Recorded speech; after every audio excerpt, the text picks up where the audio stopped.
17장 8절로부터 16절까지의 말씀이 되겠습니다.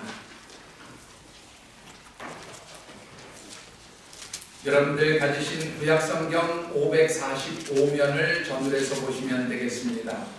열왕기상 17장 8절로부터 16절까지의 말씀입니다. 주신 말씀을 제가 받들어 읽을 때에 이 시간 우리 모두에게 주시는 하나님의 음성이 있기를 바랍니다. 여호와의 말씀이 엘리야에게 임하여 이르시되 너는 일어나 시돈에 속한 사르밧으로 가서 거기 머물라. 내가 그곳 과부에게 명령하여 내게 음식을 주게 하였느니라.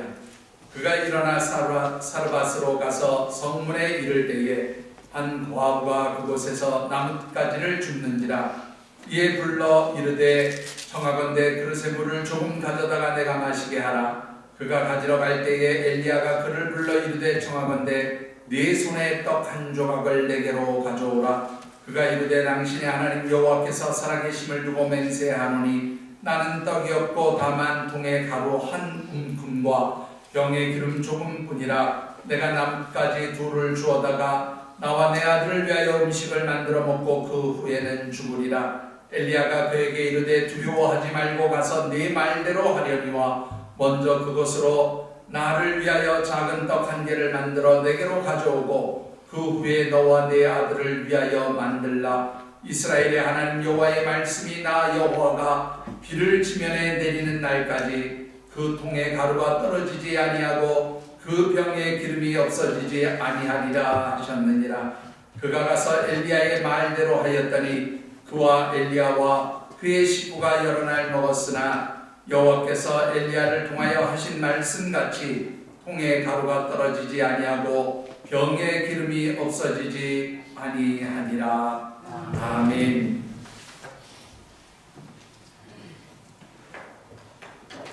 미국 매사추세츠 주의 플리머스 카운티라고 하는 그런 그 도시가 있고 그 중에 웨어햄이라고 하는 아주 조그만 마을 하나가 있습니다. 이곳에는 안드레이드라고 하는 여인이 살고 있었는데요. 이 안드레이드라고 하는 여인이 하루는 편의점에 몇 가지 물건을 구입하러 들어갔다가 재미삼아 즉석 복권을 몇 장 사게 되어집니다. 이렇게 긁으면 당첨 여부를 알 수 있는 그 즉석 복권 몇 장을 산 이 안드레이드라고 하는 여인이 편의점에서 열심히 동전을 가지고 복권을 긁기 시작합니다. 몇 장을 긁고 나서 그 중에 한 장이 $200, 우리 돈으로 따지면 대략 한 24만 원 정도의 당첨금에 그렇게 당첨된 것을 이제 발견하게 되어집니다. 여러분들 어떻습니까? 해보신 분은 있는지 모르겠습니다만 어쨌든 $200, 우리 돈으로 따지면 한 24만 원 정도 되는 돈이니까 굉장히 기분이 좋아서 이 여인이 복권을 들고 이제 차를 몰고 집으로 돌아가는 중에 교차로에서 신호대기에 걸리게 되었습니다. 신호대기에 걸려서 잠시 밖을 내다보는 순간 추위에 떨면서 교차로에서 구걸을 하고 있는 글렌 윌리엄스라고 하는 한 노숙자를 발견하게 됩니다. 이 안드레이드라고 하는 여인은 그 글렌 윌리엄스라고 하는 노숙자를 보는 순간에 자기가 지금 당첨되어진 이 $200짜리 복권 그 당첨 금액은 자기를 위한 것이 아니라 저 노숙자를 위해서 쓰라고 당첨되어진 것이다. 그런 생각이 불현듯 들게 되었다고 합니다. 교차로에서 신호대기에 걸려있는 차들을 두드리면서 한 푼 두 푼 구걸을 하고 있는 이 글렌 윌리엄스라고 하는 노숙자가 이제 안드레이드라고 하는 이 여인의 차창을 두드렸을 때에 이 안드레이드는 그 글렌 윌리엄스라고 하는 노숙자를 자기의 차에 태우고 가까운 카페에 가서 따뜻한 커피를 한 잔 대접하게 되어줍니다. 따뜻한 커피 한 잔을 앞에 둔 이 윌리엄스라고 하는 노숙자는 눈물을 펑펑 쏟으며 울기 시작했어요. 이유를 물어보니까 자신이 지금까지 노숙 생활을 한 것이 3년의 기간이 되었는데 3년 동안 단 한 잔의 커피도 얻어 마셔본 적이 없었다는 거예요. 여러분들 아시지만 미국 사람들 커피 굉장히 잘 좋아하고 마시잖아요. 그런데 3년 동안 한 잔의 커피도 마셔보지 못했다는 겁니다. 너무나 감격스러워서 그 커피 한 잔을 놓고 마시지도 못한 채 울고 있었던 것입니다. 대화를 나누는 과정에서 지역 안에 있는 노숙자들을 위한 쉼터의 시설이 부족함으로 인해서 노숙자들을 다 수용하지 못하고, 그렇기 때문에 겨울에도 많은 노숙자들이 잠자리를 찾지 못하고 길에서 그렇게 잠이 들고, 또 그러다 보니 병들고 죽기도 하는 그러한 일들이 있음을 알게 되었습니다. 이런 사실을 알게 된 안드레이드는 자기가 당첨되어진 그 복권 금액 200달러를 이제 이 윌리엄스라고 하는 노숙자의 이틀치 숙박비로 사용하겠다는 그런 결심을 하고, 가까운 모텔로 데리고 가서 이제 숙박비를 지불하고, 그곳에서 이 윌리엄스라고 하는 노숙자가 이틀 동안 쉴 수 있도록 그렇게 배려를 하게 되어집니다. 그리고는 집에 돌아와서 이제 윌리엄스라고 하는 노숙자와 만났던 일들을 자신의 페이스북에 올리고, 노숙자들을 위한 모금 캠페인을 전개하면 어떻겠느냐는 제안을 하게 되어집니다. 이 안드레이드의 제안은 소셜미디어를 통해서 지역 안에 있는 주민들에게 급속하게 퍼져나가게 되었고, 그래서 지역의 주민들이 노숙자를 돕기 위한 일에 발벗고 나서게 되어집니다. 주민들 중에는 노숙자들을 위해서 따뜻한 겨울옷을 가져오는 사람들도 있고요. 또 어떤 이발사는 윌리엄스를 비롯한 이 노숙자들을 위해서 많은 이발 공사를 하기도 했습니다. 안드레이드라고 하는 이 여인이 제안한 노숙자를 위한 모금 캠페인은 원래 제안을 했을 때는 목표액이 5,000달러, 우리 돈으로 대략 한 600만 원 정도 모으는 것을 목표로 시작을 했는데, 불과 이틀 만에 거의 3배에 가까운 14,000달러, 대략 한 우리나라 돈으로 1,680만 원 정도의 돈이 모여지게 되어집니다. 한 여인의 작은 섬김의 시작이 어려운 이웃들을 돕는 풍성한 손길들로 그렇게 나타나게 되어진 것입니다. 코로나 바이러스로 인해서 참으로 시작되어진 이 많은 상실과 결핍의 자리에 모든 지구촌의 사람들이 서 있는 것 같습니다. 특별히 많은 것을 잃어버리고 상실한 그런 사람들이 이제 낙심하고 절망하고 있는 그런 자리에 있지만, 어떻게 하면 우리 하나님의 백성들을 통해서 또 하나님 주시는 풍성한 복음의 소식을 통해서 그 많은 사람들이 참으로 소망으로 삶이 회복될 수 있을까? 그것을 우리가 기도하면서 10월에 함께 묵상하는 말씀의 주제를 이렇게 정해보았습니다. 같이 한번 읽어보시지요.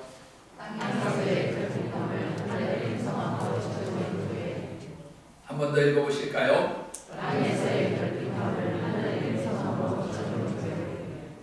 코로나 바이러스로 인해서 상실과 결핍의 시대를 살아가고 있는 하나님의 자녀된 우리 성도들이 어떻게 하면 이 결핍의 시대에 하나님이 주시는 그 하늘의 풍성함을 누리며 살아갈 수 있을런지, 그리고 또 어떻게 하면 우리 하늘샘 교회가 그 하나님이 주신 풍성한 하늘의 은총들을 어려운 이웃들에게 전하고 나눔으로써 이 상실과 결핍의 시대를 소망의 시대로 바꿔갈 수 있는지, 이런 관점에서 말씀을 묵상하고 있습니다.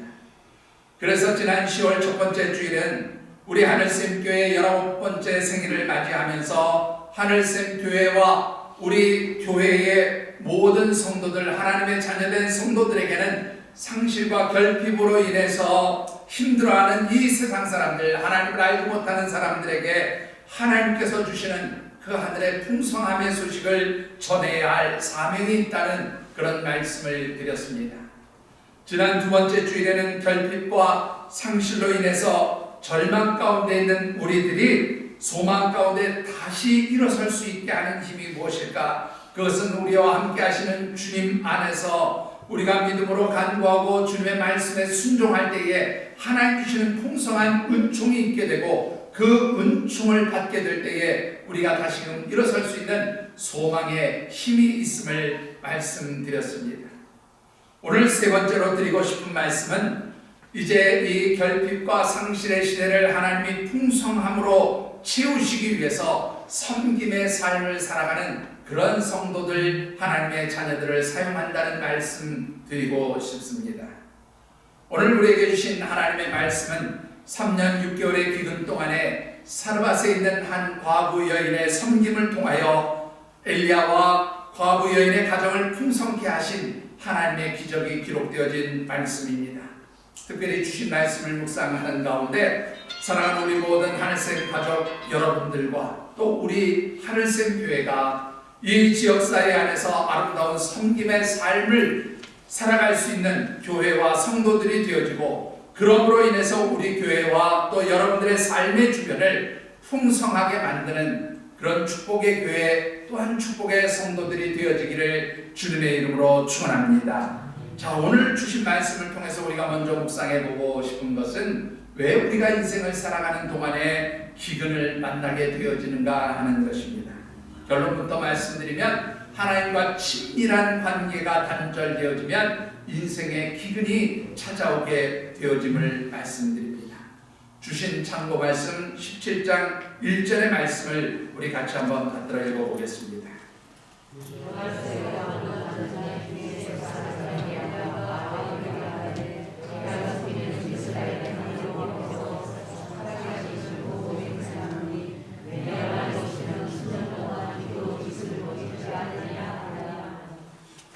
자, 오늘 이 말씀은 엘리야가 북이스라엘의 왕인 아합에게 이제 그가 다스리는 북이스라엘 땅에 이제 3년 6개월 동안 비와 이슬이 내리지 않을 것이라 그렇게 선포하고 있는 내용의 말씀입니다. 여러분들, 이 이스라엘이라고 하는 땅은 1년에 2차례의 우기가 있어요. 보통 그 우기를 하나는 이른비, 또 하나는 늦은비, 이렇게 보통 표현을 하는데요. 이 이른비는 바로 요즘 시기쯤 됩니다. 10월 중순부터 시작해서 하순까지 내리는 비인데, 이때 내리는 비를 이른비라고 이야기하는 것은 이 비가 있어야 이제 씨앗을 파종할 수 있어요. 씨를 뿌릴 수 있는 그런 때입니다.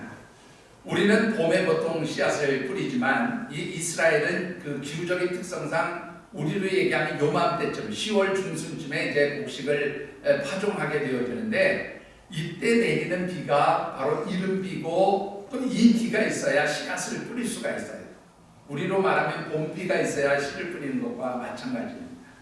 자, 그리고 이 이른비의 우기가 지나면 그 다음부터는 건기가 시작이 되어지는데, 이 건기 때는 비가 한 방울도 내리지 않습니다. 그러면 어떻게 이 식물들이 자랄 수 있느냐? 이 이스라엘이라고 하는 땅의 그 기후적인 특성, 사막 지형이 가지고 있는 기후적인 특성으로 인해서 낮과 밤의 기온차가 굉장히 크고요. 그로 인해서 생기는 이슬이 있습니다. 이 이슬이 내리는 것을 가지고 식물들이 이제 최소한의 물을 공급받으면서 생명을 유지하게 되어지는 것이지요. 그리고 다시 건기가 지나면 이듬해 3월 중순경에 다시 비가 내리기 시작합니다. 이 비를 늦은 비라고 그래요. 왜 늦은 비라고 하느냐면 이때가 이스라엘은 곡식을 수확하는 시기입니다. 그래서 이제 이 늦은 비가 내려야 곡식들이 풍성해지고 열매를 맺고 또 추수할 수 있게 되어지는 것이지요. 자, 이렇게 이른 비와 늦은 비 그리고 건기에 내리는 이슬의 양을 다 합하면 이스라엘의 1년 동안 내리는 강우량, 비가 얼마만큼 오느냐 하면은 200mm에서 500mm 정도 온다고 그래요. 자, 여러분들, 우리나라 1년 평균 강수량이 1250mm고요. 세계 평균은 880mm예요. 세계 강수량 평균보다 우리나라에 비가 많이 오는 편입니다. 대략 한 1.4배 비가 많이 오는 거지요. 그런데요, 인구로 대비해서 비교해보면 우리나라가 물 부족 국가예요. 1년에 1250mm의 비가 와도 물 부족 국가라고 그렇게 말하는데, 불과 200에서 500mm 정도 되어지는 그런 강우량을 가진 나라에 3년 6개월 동안 비가 오지 않는다, 이슬 한 방울 내리지 않는다, 얼마나 심한 가뭄이 들고 또 이로 인해서 기근이 찾아오게 되어지는지를 우리가 아주 쉽게 짐작해 볼 수 있습니다. 자, 그러면 왜 이런 기근, 이런 심각한 가뭄이 찾아오게 되었느냐라는 것이지요. 그것은 바로 하나님과의 관계가 단절되었기 때문에. 여러분들 잘 아신 대로 이 북이스라엘을 다스리던 아합, 그 사람은 하나님께서 세우신 왕이었고 지도자였지만 이방 여인 이세벨을 아내로 맞아들이면서 이세벨이 가지고 들어온 바알과 아세라라고 하는 우상을 숭배하며 섬기기 시작했습니다. 자, 그로 인해서 하나님과의 관계가 단절되는 그런 죄악을 저지르게 되어진 것인데요. 문제는 단순히 하나님이 아닌 우상을 섬기는 것으로 끝난 것이 아니라 모든 북이스라엘 백성들에게 우상을 섬기도록 강요했어요. 그러다 보니 모든 북이스라엘 백성들이 우상을 섬기는 사람들이 되었고, 또 더 나아가서는 이제 하나님을 섬기는 하나님의 사람들, 선지자들까지도 다 살해하고 죽이는 이런 죄악을 범하게 되어집니다. 여러분들, 이런 아합 왕의 죄악은요, 남북 이스라엘 모든 왕들을 통틀어서 가장 악한 일을 행한 죄악으로 그렇게 평가를 받고 있습니다. 하나님께서는 이런 아합 왕의 죄악에 대해서 3년 6개월이라고 하는 그런 가뭄을 통해서 기근이 임하게 하시고, 그로 인해서 이 북이스라엘 땅을 징계하신 것이라 그렇게 말씀을 드릴 수가 있어요. 그런데요, 이 가뭄으로 인한 기근의 징계는 특별히 아합 왕의 아내가 이스라엘에 가지고 들어온 우상 바알과 아세라를 섬기는 일이 얼마나 잘못된 것인가를 깨우치는 일이기도 했습니다. 왜냐하면 이 바알과 아세라라고 하는 이 이방인들이 섬기는 우상은 그들이 생각할 때, 이방인들이 생각할 때에 비를 주관하고 농사를 지으면 풍년이 들게 만드는 신이라 그렇게 생각을 했어요. 비가 오게 하고 농사가 풍년 들게 하는 이 우상을 북이스라엘에서 섬기는데, 하나님께서 이 북이스라엘 땅에 3년 6개월 동안 비 한 방울, 이슬 한 방울 내리지 않게 하심으로 인해서 하나님과의 관계가 단절되고 하나님이 아닌 다른 우상들이 그들의 삶을 지배할 때에 얼마나 큰 상실과 결핍, 인생의 기근이 찾아오게 되어지는가를 아주 분명하게 가르쳐 주셨다라고 하는 것입니다. 여러분들 어떻습니까? 왜 우리의 삶의 자리에 이런 기근과 결핍, 상실이 찾아오게 되어지느냐 하는 것이죠. 특별히 요즘 전 세계가 코로나 바이러스로 인해서 사람들의 이동이 봉쇄되어지고 경제활동이 중지되면서 모든 것이 마치 이 상실과 결핍을 가져오는 기근의 시대를 맞이한 것 같습니다. 이유가 뭘까요? 저는 이 모든 일이 하나님을 대적하고 하나님의 법대로 살지 않는 것 때문에 나타나는 하나님의 징계의 현상이라고 그렇게 생각을 해봅니다. 여러분들 어떻습니까? 특별히 잘 산다고 하는 선진국에서 이미 실시되고 있는 그런 차별금지법이나 평등법을 한번 생각해 보시고요. 우리나라에서도 그 법을 이제 통과시키려고 일부 정치인들이 그렇게 몸부림을 치고 있습니다. 여러분들, 이 모든 일이 영적으로 보면 하나님의 법과는 반대되어지는 이 동성애를 인권적인 측면에서 소수자를 보호한다는 비명 아래 이제 그렇게 이 동성애를 조장하는 일이 아닌가 생각해 봅니다. 그런가 하면 하나님을 섬기지 않는 모든 종교들 가운데 구원이 없다고 말을 하는 것이 사람을 차별하고 또 종교를 차별하는 것이라 그렇게 말하면서 차별금지법이나 평등법 같은 것을 만들려고 하는 이 세상의 악한 사단의 세력에 대한 하나님의 징계와 심판이 아니냐 하는 것입니다. 물론 우리가 인생을 살아가면서 당하게 되어지는 많은 기근과 또한 결핍, 상실의 문제들이 우리가 지은 죄로 인해서 하나님과의 관계가 단절되었기 때문에 찾아오는 것이라 그렇게 모든 것을 다 그렇게 단정 지을 수는 없어요.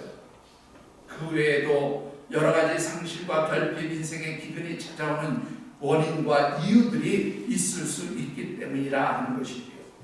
그러나 적어도 한 번쯤은 혹시라도 우리의 삶의 자리에 혹은 이 나라 가운데 찾아온 이 기근과 가뭄, 이런 문제들이 하나님과의 관계가 단절되어지고 하나님 앞에 우리가 온전히 행하지 못함으로 인해서 하나님께 오히려 대적되는 일을 행함으로 인해서 하나님이 기뻐하시지 않는 일을 시도함으로 인해서 우리에게 인생의 기근이 찾아온 것이 아닌지 다시 한번 생각해 볼 수 있는 우리 영적 지혜자들이 되어주시기를 주님의 이름으로 축원합니다. 자, 우리가 하나님과의 관계가 단절되지 않은 하나님의 자녀, 하나님의 사람들, 하나님과 건강한 관계에 있는 그러한 사람들이라면 이 결핍과 상실 기근의 시대에 우리는 어떻게 살아갈 수 있느냐 하는 것이죠. 여러분들, 하나님과 건강한 관계에 있는 하나님의 사람들, 하나님의 자녀들은요, 아무리 인생의 기근이 찾아와도 하나님의 주권적인 보호하심과 여호와 이레로 예비하시는 은혜로 보호받고 살아간다는 사실을 잊지 않게 되기를 주님의 이름으로 축원합니다. 우리 9절, 8절과 9절의 말씀 같이 한번 읽어보시죠. 여호와의 말씀이 엘리야에게 임하여 이르시되 너는 일어나 아수르의 성과 다사가로 가서 거기 머물라. 내가 너에게 명령하여 내게 준비를 하리라. 자, 여러분들 오늘 이 말씀을 보시면 3년 6개월의 가뭄과 기근이 시작되어지면서 하나님의 사람 엘리야에게도 이 가뭄과 기근이 찾아오게 됩니다. 여러분들이 잘 아신 대로 이런 기근의 상황 가운데서 하나님은 엘리야를 그리 시냇가에 잠시 머물게 하시고 까마귀를 통해서 음식을 공급해 주심으로 그를 보호해 주셨어요. 그런데 이 3년 6개월 가뭄이 시작되어지니까 그리 시냇가에도 물이 없어지기 시작했습니다.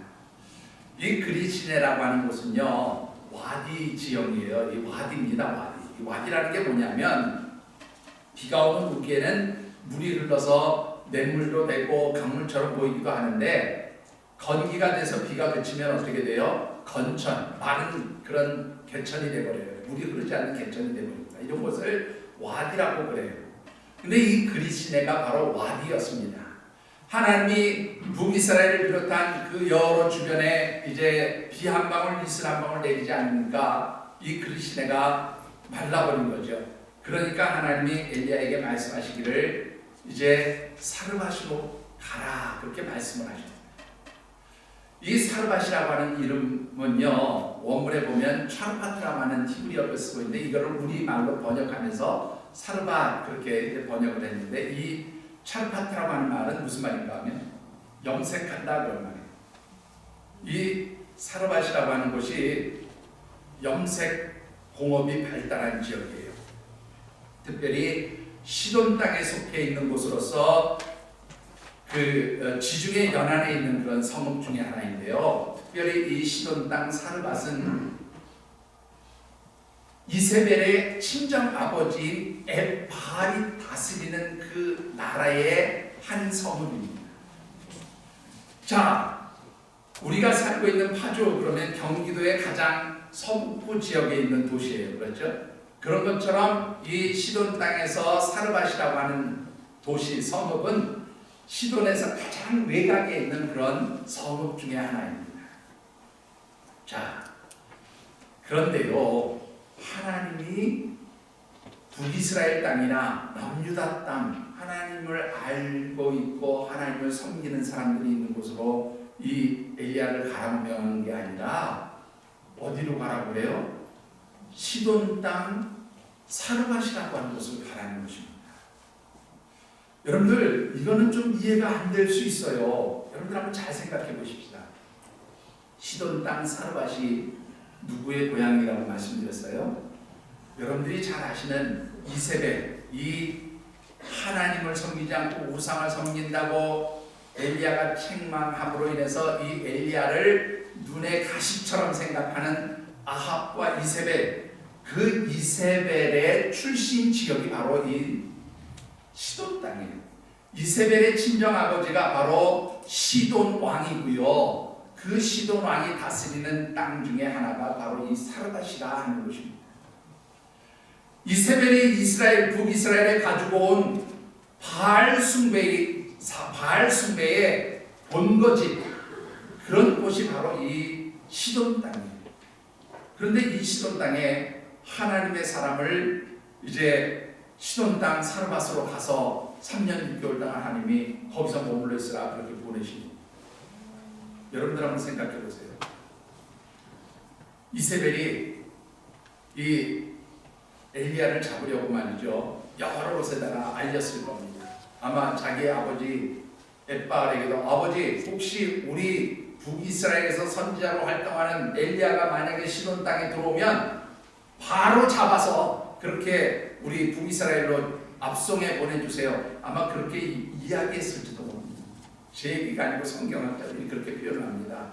아마 이 아합 왕과 이세벨을 이제 우상 섬긴다고 책망했기 때문에 요즘으로 말하면 엘리야에 대해서 현상수배 및 현상금이 걸려서 전국적으로, 또 아니 주변에 있는 여러 나라들에게까지 이런 수배령을 통보했을 것이다, 이렇게까지 이야기하는 학자들이 있습니다.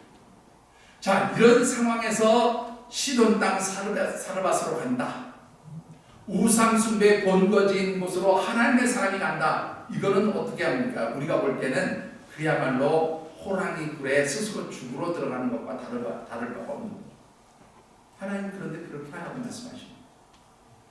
차라리 하나님께서 말이죠, 이 엘리야에게 너의 고향인 길르앗으로 가라 그렇게 얘기했다면 그게 더 합리적이지 않겠어요? 왜냐하면 이 길르앗은 요단강 주변에 있는 성읍이고요, 엘리야가 머물러 있었던 그리시네하고 아주 가까운 곳에 있는 그런 성읍이었습니다.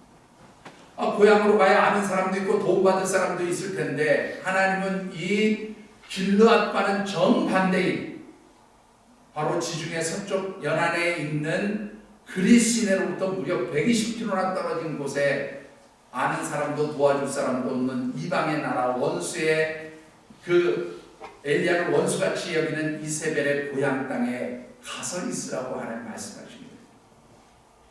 여러분들 도무지 이해가 되지 않는 하나님의 섭리입니다.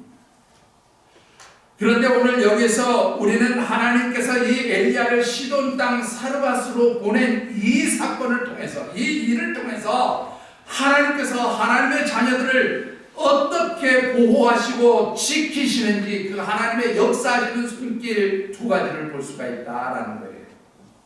자, 어떤 것을 볼 수가 있습니까? 첫 번째는요, 하나님께서는 하나님이 택하신 하나님의 자녀들을 하나님의 주권적 섭리와 보호하심을 통해서 지키시고 있다 하는 것을 볼 수가 있습니다. 자, 여러분들 한번 가만히 생각해 보시지요. 이 구약시대에 각 나라 사람들이 가지고 있는 그런 사고방식은 뭐냐면, 자기들이 섬기는 신이 있는 곳은 그 신의 주권적 역사가 작용된다고 생각하던 시대예요. 그러면 하나님을 섬기는 이스라엘 백성들의 그 주권적인 섭리를 가지고 역사하는 것은 누구만 가능하다고 생각하냐면 하나님만 가능해요. 그럼 예를 들어서 다른 바알을 섬기는 이 시돈 땅 같은 경우에는 하나님의 주권적 역사와 섭리가 가능합니까? 불가능합니까? 그때 당시 사람들은 불가능하다고 생각했어요. 자기 지역에서 섬기는 신이 자기 지역의 왕인 거예요. 그런데 하나님은 그것을 아니라고 지금 말씀하십니다. 아무리 이 아합과 이세벨이 죽이려고 하는 그런 엘리야이고 이세벨의 고향 땅으로 가는 그런 길이지만, 그곳에도 누구의 지키심과 보호하심이 있어요?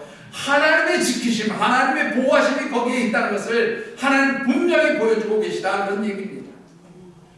하나님은 이 세상 어떤 곳이든지 하나님의 주권적 능력과 섭리와 손길로 그곳에 있는 모든 것들을 움직이고 다스리고 하나님이 그 모든 것들을 관리하시는 것을 보여주셨다, 그런 말이에요. 그러니까 엘리야, 네가 어디에 가 있든지 중요하지 않아요.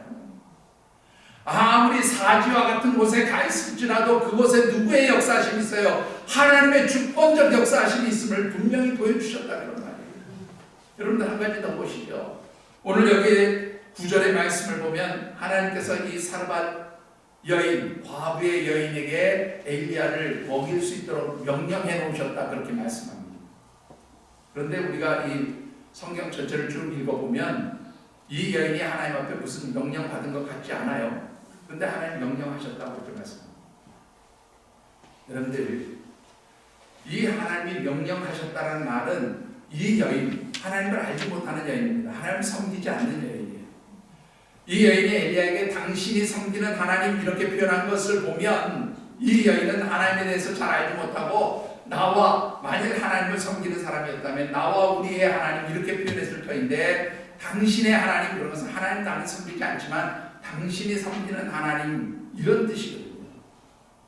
그런데 이 하나님을 알지도 또 하나님을 섬기지 않는 그 여인을 하나님께서 주관하시고 그 여인까지도 움직이실 수 있음을 이 말씀을 통해서 우리가 볼 수가 있습니다. 한마디로 말하면 우리가 어떠한 삶의 자리에 있든지 우리가 어떠한 환경에 머물러 있든지 우리가 어떠한 자리에 있든지 그 자리가 아무리 죽을 것 같은 사망의 음침한 골짜기와 같은 자리일지라도 그것에 누구의 손길이 있어요? 하나님의 주권적 섭리와 손길들이 있음을 여러분들이 잊지 않게 되기를 주의 이름으로 축원합니다. 그러니까 하나님이 아무리 호랑이 물고 같은 그런 시돈 땅 사르밧으로 보낼지라도 누가 지키셔요? 하나님이 주권적인 섭리를 지키신다 이걸 보여주고 계십니다. 거기에 도울 사람 없다고 걱정하지 마라. 내가 이미 도울 사람을 내가 주권적 섭리와 섬길로 준비해 두었다. 하나님 그렇게 말씀하고 있다. 자, 두 번째로 볼 수 있는 것은요. 하나님의 백성들은 하나님이 여호와 이레로 보호하시고 지키시는 손길이 있음을 보여주셨습니다. 자, 조금 전에 우리 읽었던 9절의 말씀을 다시 한번 읽어보시죠.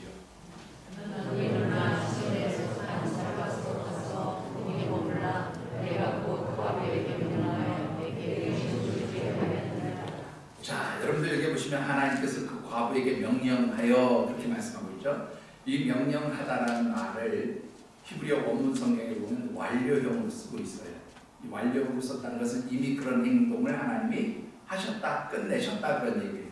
내가 벌써 다 얘기해놨어. 그러니까 너는 어떻게 하면 돼? 가기만 하면 돼. 이렇게 말씀하시는 거예요.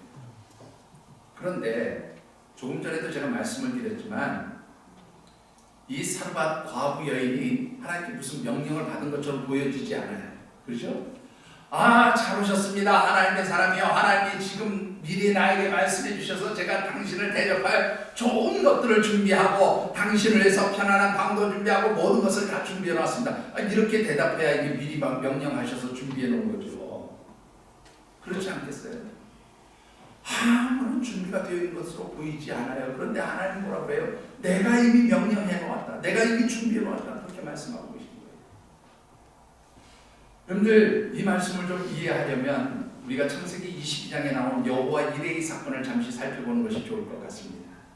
잘 아시는 대로 아브라함에게 하나님은 어느 날 나타나셔서 네 아들 독자 이삭을 내게 번제로 드리라 그렇게 하는 말씀하십니다. 아브라함의 아들 손 붙잡고 어디 가요? 모리아산으로 갑니다. 그리고는 이 아들 독자 아들을 결박해서 칼로 찔러 죽여가지고 하나님 앞에 제물로 드리려고 할 때 하나님 그의 손을 멈추게 하셨어요. 그제서야 아브라함이 눈을 들어서 본즉, 여러분 창세기 22장 가서 살펴보세요.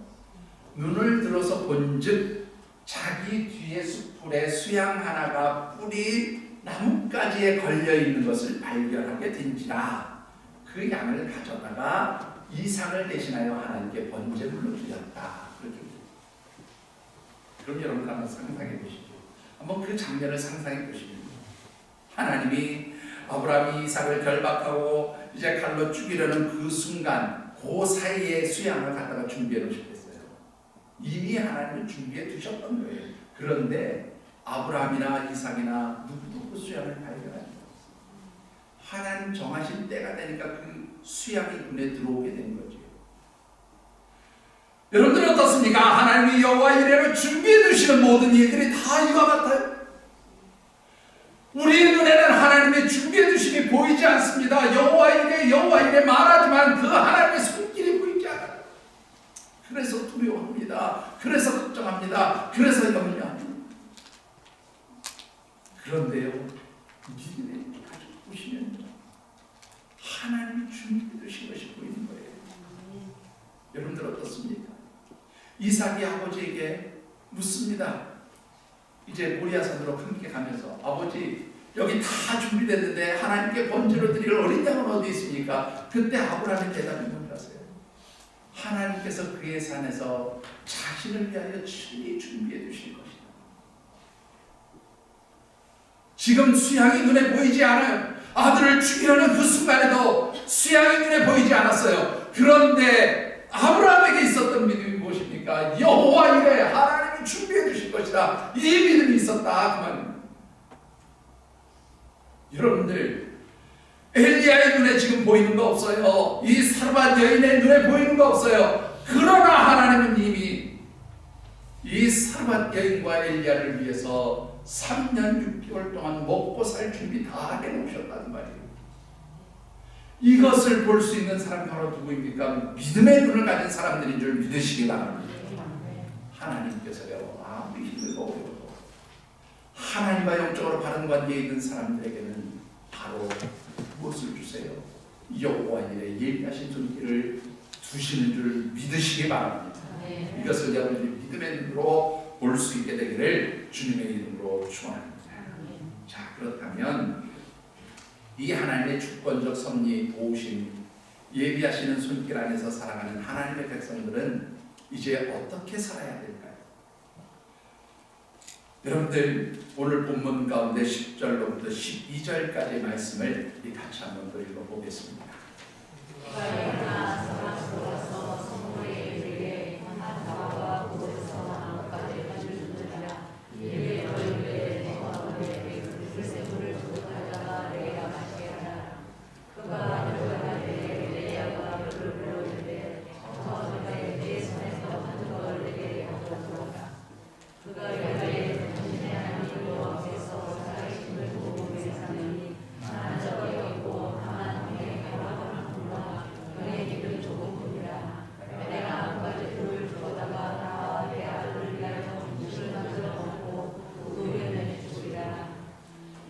여러분들, 오늘 이 본문 말씀을 보면 이제 여주인공이 등장합니다. 남자 주인공이 엘리야였다면 여자 주인공인 이 사르밧 과부 여인이 등장하는데, 이미 앞서서 말씀을 드렸지만 이 사르밧에 살고 있던 과부 여인은 하나님 모르는 여인이에요.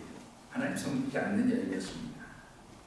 자, 그런데 하나님의 주권적 섭리와 예비하시는 손길로 인해서 하나님의 택함을 받았어요. 어떤 이유로요? 엘리야를 이제 공개하기 위한 그런 이 가정, 그런 사람으로 하나님의 주권적 섭리와 예비하심의 손길 안에서 택함을 받습니다. 그리고 그러한 택함의 은혜로 인해서 이 여인이 나중에 보면 아시겠지만 믿음의 사람으로 하나님의 은혜를 받는 하나님의 자녀로 그렇게 변화되어짐을 보게 되어지는데, 중요한 것은 이 하나님의 주권적 섭리와 예비하심의 은혜를 받은 사람들이 어떻게 살아가야 하는가를 이 여인이 아주 잘 보여주고 있다는 겁니다. 자, 말씀을 다시 한번 보시죠. 엘리야가 시돈 땅 사르밧에 도착해서 처음 만난 이 사르밧 과부 여인의 형편은요, 말이 하는 게 어려웠어요. 아마도 죽은 남편이 남겨놓은 재산이 넉넉하지 못했던 것으로 그렇게 보여집니다. 특히 이 중동지방, 서남아시아 중동지방은요, 여인이 홀로 되어서 살아가기가 굉장히 어려워요. 그래서 하나님이 이 계대 결혼의 제도를 만들어 놓으신 것이거든요. 그런데 이 여인에게는 아들이 있었어요. 아들이 있으면 또 계대 결혼도 어렵습니다. 그러니까 이 아들과 어렵게 근근히 그저 하루 일해서 하루 먹고 살던 과정에 이제 기근이 오고 일자리가 다 끊어진 겁니다. 아마 요즘과 같은 이런 상황이 된 것 같아요. 많은 사람들이 일자리에서 쫓겨났어요. 그러다 보니까 모아놓은 돈 없지요, 사놓은 쌀 없지요, 아무것도 없으니까 이제 남겨진 것이라고는요, 어떻습니까? 통에 한 움큼의 기름과 기름병에 기름 조금이 남아있었을 뿐이었어요. 이거 가지고 한 끼 식사 만들어 먹고 이제는 어떻게 하겠다, 굶어 죽겠다, 그런 생각을 가지고 있는 그런 절망의 상황이에요. 죽음 직전의 상황입니다. 이런 상황에서 하나님의 사람 엘리야를 만났더니, 엘리야 처음 본 사람이잖아요. 그런데 이 엘리야가 참 낯뜨겁고, 예? 처음 본 이 여자한테 갑자기 물 가져와라, 떡 가져와라, 마치 맡겨놓은 물건 내놓으라듯이 그렇게 이야기한단 말이에요. 여러분들 한번 생각해 보십시다. 사실은 엘리야의 요구이지만 이 문맥을 볼 때 하나님의 명령이에요. 하나님께서 이 여인에게 그렇게 하도록 엘리야에게 시키신 겁니다. 그렇다면 하나님은 이 여인의 형편을 모르셨을까요? 모르지 않았다면 어떻게 이런 요구를 하느냐 말이죠. 아무것도 가진 것 없어요. 이제 한 끼 만들어 먹을 식사밖에 없는데, 그런 정도의 음식 재료밖에 없는데 거기에서 떡을 만들어 가져오라고요. 참 벼룩에 간을 내먹지. 이게 말이 나 되는 소리냐. 하나님 분명히 하실 터인데 왜 이런 무리한 요구를 이 여인에게 하고 계시느냐는 거예요. 그 이유, 그 해답이요, 히브리서 13장 16절에 있어요. 한번 같이 읽어보십시오.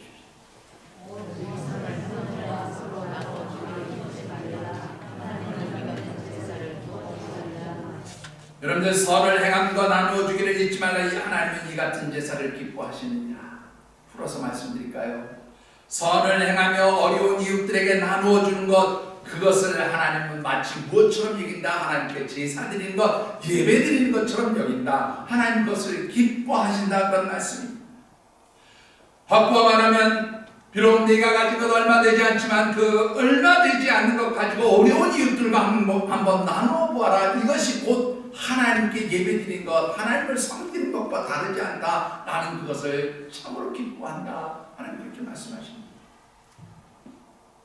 하나님께서는 이 사람한 여인 가진 것 한 움큼의 가루와 기름 조금만 가지고 있었지만 그 작은 것을 가지고 한번 하나님의 사람 엘리야를 섬겨보라는 거예요. 나누어줘보라는 거예요. 하나님 그것을 왜 보기 원하셨을까요? 이것은 한마디로 이 여인이 얼마만큼 하나님을 신뢰할 수 있는지 믿음을 한번 테스트해 보신 것 아닌가, 그런 생각이 듭니다. 여러분들은 어떻습니까? 여러분들보다 어려운 이웃들을 섬기며 살펴볼 수 있으신지요? 여러분들, 나는 가진 것 없다, 나는 가난하다, 그런 말씀을 해주세요. 이 사람과 대응과 비교해보면 우리가 얼마나 많은 것인지 아시죠? 이 사람한 여인에게는 한 움큼의 가루와 기름 조금이 있었지만 하나님 그것으로 섬겨보라 말씀하셔요. 하물며 오늘 저와 여러분들에게는 얼마나 많은 것들이 있습니까? 하나님 주신 얼마나 풍성한 은혜들이 있습니까? 이 가진 것을 가지고 여러분들 주변에, 우리 주변에, 우리 삶의 주변에 다시 한번 어려운 이웃들이 있는지를 살펴볼 수 있게 되기를 주님의 이름으로 축원합니다. 그리고 그들에게 조금씩이라도 나눌 수 있는 우리의 믿음의 가족들이 되어주시기를 주의 이름으로 축원합니다. 자, 우리가 이렇게 하나님이 요구하시는 섬김의 삶을 살기 위해서는 두 가지 영적 태도가 필요해요. 영적 자세가 필요해요.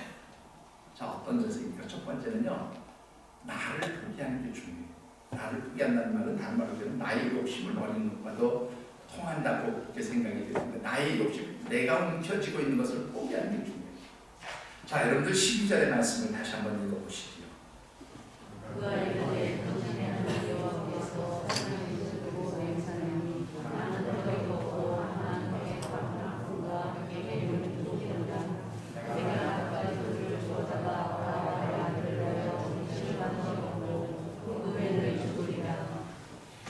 여러분들, 요 지금 12절의 내용이 이 사르밧 여인이 가지고 있는 인생 계획서예요. 그죠? 나는 지금 가루와 기름 조금, 가루 한 움과 기름 조금 있는데 이제 이거 먹고 나 인생 끝낼 거야. 이 얘기 지금 하고 있는 거잖아요. 나 앞으로 남은 시간, 내 인생에 남은 시간은 불과 얼마 남았어요? 밥 한 끼 먹고 굶어 죽을 일만 남은 게 내 인생이에요. 이게 내 계획서예요. 다른 것으로 내가 어떤 계획과 준비할 게 없다, 그 말이에요. 그렇죠? 그런데요, 참, 이 하나님 해도 너무 아시게, 곧 조금 남은 거, 그거 가지고 이제 먹고 그냥 몇 시간 정도 버텼다가 굶어 죽으려고 생각하는 내 인생 계획서를 하나님 어떻게 해요? 포기하라는 거예요. 내놓으라는 거예요. 뭐 기근과 가뭄이 들어서 너 먹을 거 없냐? 그럼 그거 뭐 한 끼 먹고 죽으나, 안 먹고 죽으나 죽는 거 마찬가지니까 그냥 그 한 끼 먹을 거 내놔. 하나님 이렇게 말씀하시는 거예요. 다른 말로 표현하면 너가 가지고 있는 모든 인생 계획들 내려놓으라 이거예요. 포기하라 이거예요. 네가 움켜쥐고 있는 거 그거 던져버려라. 하나님 그렇게 말씀하시고. 여러분들 어떻습니까? 여러분들 살아가면서 힘든 일을 만날수록 사람들이 자꾸 움켜쥐려고 해요. 뭔가 쥐고 이거 붙들고 있어야 내가 살아날 것처럼 생각하는 사람들 얼마나 많은지 모릅니다.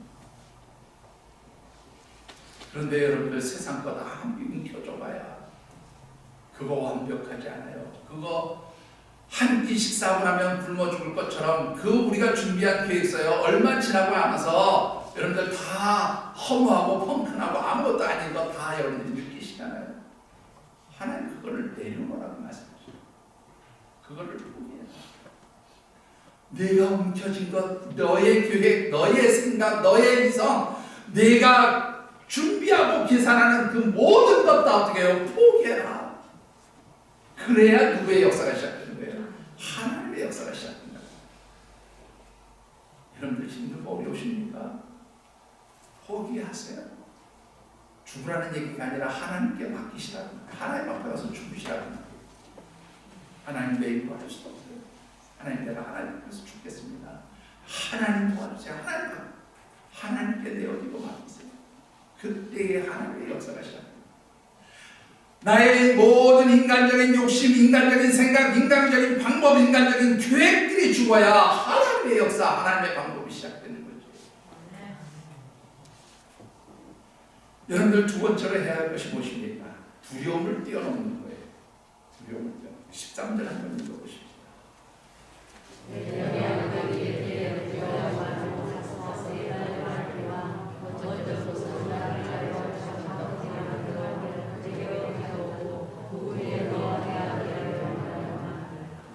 여러분들 분명히 이 말씀을 보면 이 여인에게 두려움이 있었어요. 그죠? 아마 그거겠죠. 이거 먹고 나면 이제 더 이상 어떻게 살아갈까? 죽는 길밖에 없지. 그러니까 두렵죠. 여러분들 죽음 앞에서 두렵지 않은 사람이 있어요? 다 두려워합니다. 여러분들이 경영하던 사업체가 하루아침에 다 망가지고 부도가 나서 다 날아간다고 생각해서 두렵지 않습니까? 두렵습니다. 안 두려운 사람이 없어요. 다 두렵죠. 그런데 지금 얼마 남지 않은 거 요것만 들고도 두려워서 정말로 걱정이 되고 미칠 지경인데 하나님 그것도 내놓으라네요. 그러면 어떻게 되겠어요? 두려움이 더 빨리 오겠죠. 빨리 더 죽는 순간이 다가오잖아요. 그런데 하나님 내놓으라는 거예요. 이건 말은 무슨 말이냐면 너 그것 때문에 무섭지. 그런데 그거 쥐고 있어도 네 두려움, 네 문제 해결 안 되잖아. 그거 뛰어넘어. 그냥 죽어봐. 그렇게 하나님이 담대해지라고 말씀하십니다. 여러분들 내가 가지고 있는 거 움켜쥐면 이거 가지고 잘 살 수 있을 것 같아요. 이거 없으면 망할 것 같아요. 이거 없으면 죽을 것 같아요. 이거 없으면 금방 내가 어떻게 잘못될 것 같아요. 이런 두려움 때문에 움켜쥐고 사는 사람 얼마나 많은지 아시죠? 그런데 그거 움켜쥐고 있다고 두려움이 해소됩니까?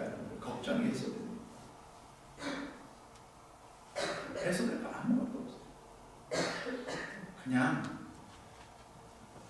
그야말로 죽으면 죽으리라. 하나님께 내어드리고 맡길 때 두려움을 뛰어넘습니다. 이게 믿음인 거예요. 다른 게 믿음이 아니라 하나님께 맡기면서 내게 있는 그 모든 위기, 어려움, 그 염려, 그 걱정들을 떨쳐버릴 수 있는 것. 이게 바로 믿음인 거예요. 하나님은 우리에게 바로 이런 믿음을 요구하십니다. 두려움을 버리라고 하는 것은 바로 믿음을 가지라는 거예요. 하나님 믿고 맡겨보라 이 말씀하십니다. 여러분들 무엇을 손에 쥐고 계십니까? 무엇 때문에 두려워하십니까? 그 모든 것 하나님께 내어드리고 맡기시게 되기를 주의 이름으로 축원합니다. 그리할 때에 하나님의 역사, 하나님의 기적들이 일어나기 시작합니다. 여러분 오늘 본문 말씀 보시면 이 여인과 특별히 엘리야에게 하나님의 기적의 손길들이 나타나는데 먼저 이 여인을 한번 보시면요. 이 여인이 큰 축복을 받아요. 여러분 16절을 같이 한번 읽어보시죠. 16절.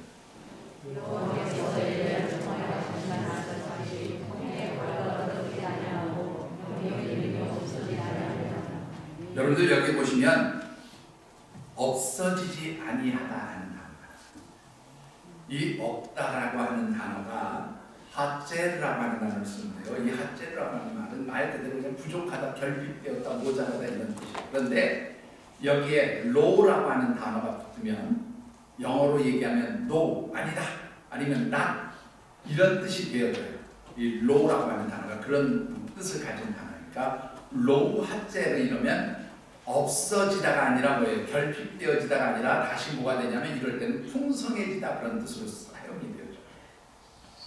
오늘 본문에서 없어지지 아니하였다, 로 합제로 풍성해졌다 이런 말이에요. 그런데 참으로 재밌는 게 뭐냐면 하나님의 은혜로 풍성해졌다 이 단어가요 어떤 경우에 더 많이 쓰이고 있냐면 하나님을 향한 믿음이 풍성해졌다 이런 단어로 쓰이기도 합니다. 오늘 이 본문 말씀에 없어지지 않았다는 말은 바로 이런 의미까지도 포함하고 있습니다. 이 여인 하나님을 알지 못한 여인이었어요. 이 여인 하나님을 섬기지 않는 여인이었어. 그런데 하나님이 원하시는 그 말씀대로 순종하니까 하나님 주시는 풍성한 은혜가 있어요. 없어지지 않는 은혜가 있어요. 그러니까 이 여인이 무엇이 됐어요? 믿음이 풍성한 여인이 되었다. 그런 뜻이 바로 이 16절 이 짧은 말씀 안에 담겨져 있다. 이 여인은 그래서 영적인 축복받은 이 여인이 움켜쥐고 있던 세상적인 것, 그 가루하는 그 기름 조금을 하나님 앞에 내려놓고 포기할 때에 하나님이여 에베소서 1장에 나오는 하늘의 신령한 복을 부어주신 겁니다.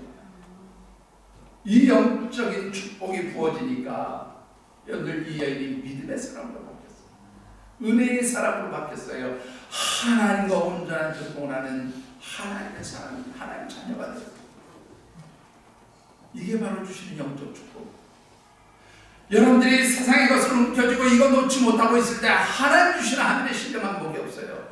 그러나 세상 것을 내려놓고 하나님을 바라볼 때에 에베소서 1장에 있는 말씀처럼 하늘의 모든 신령한 것으로 너희를 복되게 하시는 그 은혜가 있게 되어짐을 믿으시기 바랍니다. 하늘의 신령한 복을 받으니까 그 다음에 따라오는 게 뭐예요? 하나님이 채워주시는 축복이에요. 물질로 채우시는 축복이에요. 여러분들 오늘 이 본문 말씀 아닌 것도 아시나요? 이 여인이 하나님 앞에 내어놓은 것은요 가루 조금, 기름 조금, 음식 재료의 양으로 따지면 한 끼 먹고 죽을 양이에요. 한 끼 식사 분량을 하나님 앞에 내어드렸어요. 그런데 여러분들 이 여인과 엘리야에게 어떤 하나님 주시는 은혜 축복이 있었습니까? 채우심의 은혜가 있었어요.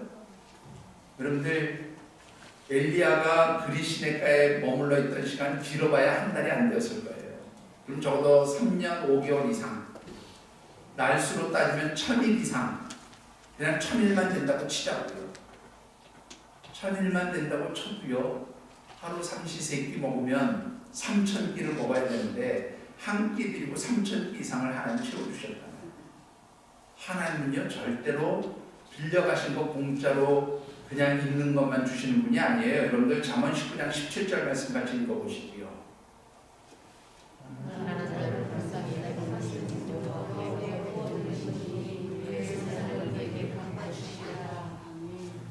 어려운 이웃들에게 베풀고 나누는 것은 누구에게 구워주는 거예요? 하나님께 구워주는 거예요. 하나님 제가 누구에게 줬어요? 하나님 내 거 빌려가신 거 아시죠? 이 얘기예요. 그러면 하나님 그래 알았어 내가 갚을게 대신 갚아줄게. 근데 하나님은 원금만 갚으시는 분이 아니고요. 이 여인은 한 끼에 그 조그만 것을 내놓았는데 하나님은 3000배가 넘게 갚아주신 거예요. 이게 하나님의 섭리예요.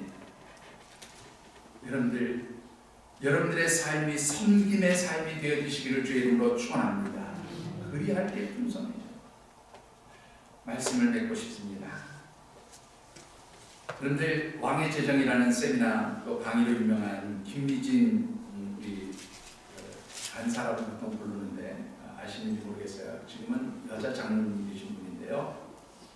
이분이 이제 이 왕의 재정, 그러니까 크리스천으로서 어떻게 하나님이 기뻐하시는 물질 사용의 원칙을 가지고 살아갈까 이것을 이제 강의하는 그런 분인데 이분이 사업을 크게 했다가 완전히 망해가지고요. 그야말로 상당한 여러분이 얘기하면 놀랄 정도의 부채를 갖고 있다고 해요.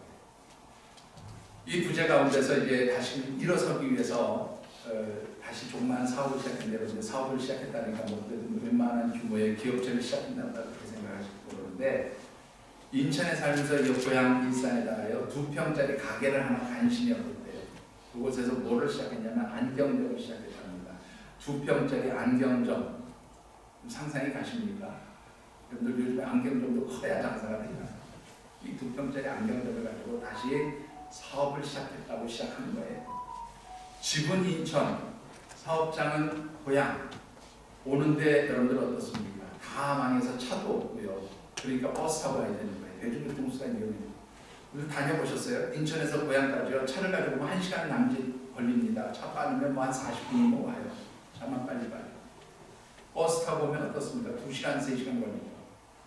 하루에 왕복 출퇴근 시간만 2시간, 아니 4시간, 5시간 걸리는 거예요. 근데 너무 힘드니까 가진 돈은 없고 그래서 하나님 내가 이거 너무 힘들어서 돈을 조금 모아야 되겠습니다. 매달 조금씩 모아가지고요. 10달 동안 안 먹고 안 쓰고 500만 원을 모았대요.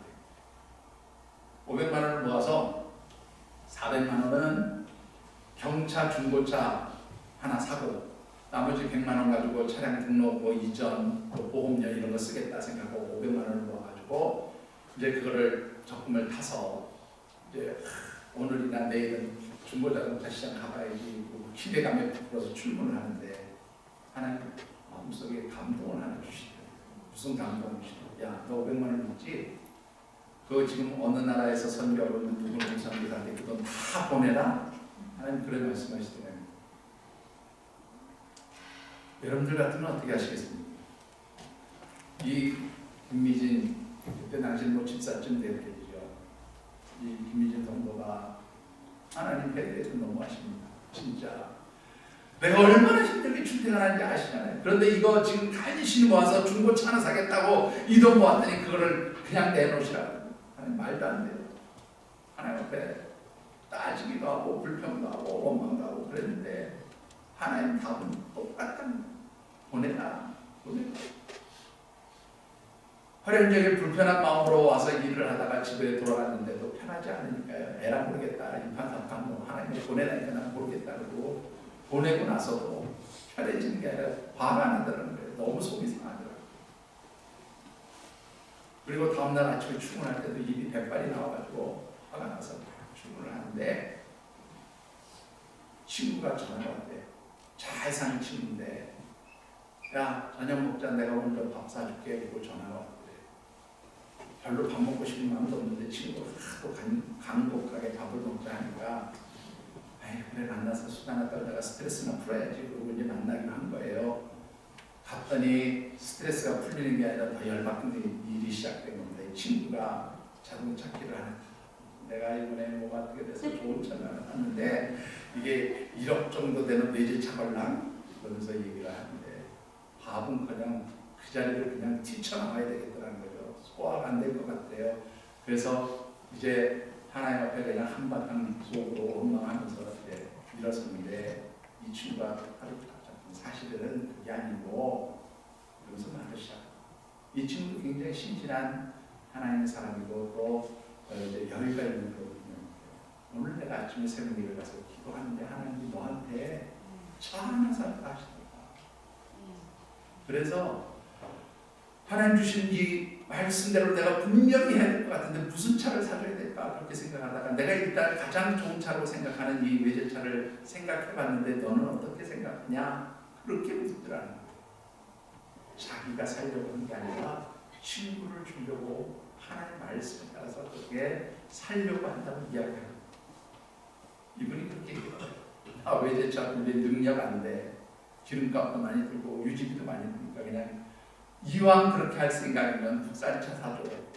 그래서 우리나라 현대자동차에서 나온 중형차 하나를 사줘서 그걸 가지고 사용하면서 하나님한테 얼마나 자기는 경차, 중고차 살려고 했는데 하나님 그보다 더 좋은 새 차, 중형차 좋은 거 주셔서 하나님이 얼마나 놀랍게 역사하시는지를 다시 한번 깨달았다는 그런 간증하는 것을 들은 적이 있어요.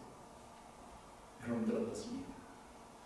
여러분들이 어려운 이웃들을 위해서 하나님 명령에 따라서 섬기고 나누는 것 절대로 하나님 그냥 두시지 않습니다. 분명히 갚아주실 줄 믿습니다.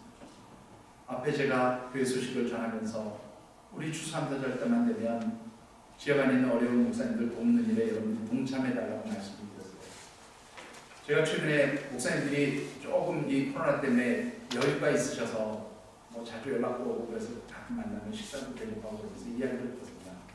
대부분이 후배 목사님들이어서요. 저도 뭐 여유롭지는 않지만 그저 여러분들이 섬겨주시는 걸 아주 후배 목사님들 밥도 사주고 그러는데 후배 목사님들이 그런 얘기를 하는 거예요. 목사님, 옛날에는 그래도요 집에 쌀이 늘 풍성했어요. 왜냐하면 가족들이 다 나가서 밥을 먹으니까 아이들은 학교 와서 밥 먹고 뭐 나가고 그러니까 쌀이 그래도 여유가 있었대요. 근데 요즘엔 집에 쌀이 없대요. 여러분들 이해가 됐어요? 쌀이 없다는 말이 이해가 됐어요. 왜냐면 아이들이 학교 안 가니까 다 집에서 계속 밥 해 먹으니까 쌀이 모자라서 쌀 사기도 힘들어요. 그런 얘기를 사실은 지나가는 말로 했는데 제게 굉장히 큰 충격을. 여러분들 어떻습니까? 여러분들 그래도 이 사바하고 이 여유보다는 여유 있잖아요. 여러분하고 같이 섬겨보시죠.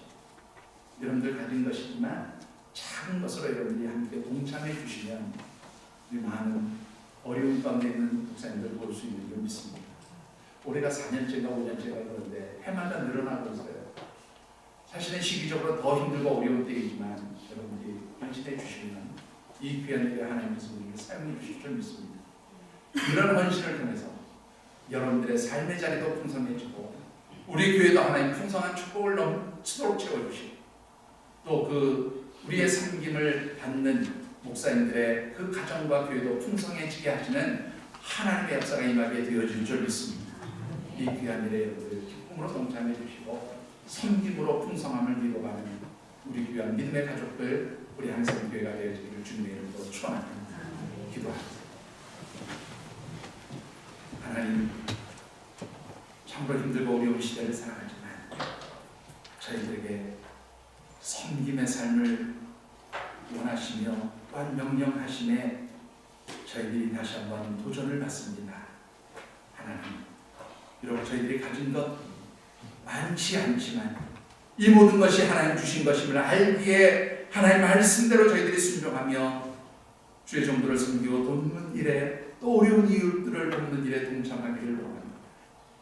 하나님 저희들을 축복하여 주시고 저희들의 삶의 자리를 풍성케 하시며 우리의 교회를 복되게 하시고 또한 우리가 섬기는 모든 교회와 주의 종들과 어려운 이웃들 그들의 삶에도 풍성함 더하여 주시옵소서. 저희들의 섬김을 통하여 참으로 우리의 삶의 주변이 풍성해지는 축복 허락하여 주시옵소서. 하나님께 오시며 함께하시기를 간절히 소원하오며 이제는 성부 성자 성령 하나님의 인도하시고 교통하시는 은총의 역사가 주신 언약의 말씀을 붙들고 이 힘들고 어려운 시대이지만 우리의 섬김을 통하여 모든 것을 풍성하게 만드는 진정한 하나님의 백성들이 되겠다고 다짐하며 삶의 자리에 나가는 모든 주의 백성들과 이들의 가정과 경영하는 기업, 가문에 일하는 직장과 일터 선물로 주신 자녀들 연로하신 부모님 그리고 주께서 피로 값주고 세우신 우리 하늘샘 재단과 우리 교회가 꿈꾸고 소망하는 여러 가지 사역 비전 위에 특별히 어려운 주의 종들을 돕는 일 그 위에 하나님의 백성들이 한 주간도 살아가는 모든 삶의 자리와 발걸음 위에 또한 코로나 바이러스로 인하여 지구촌 모든 영혼들 두려워하고 근심하는 그 심령 그 머리머리 위에 늘 함께 하시기를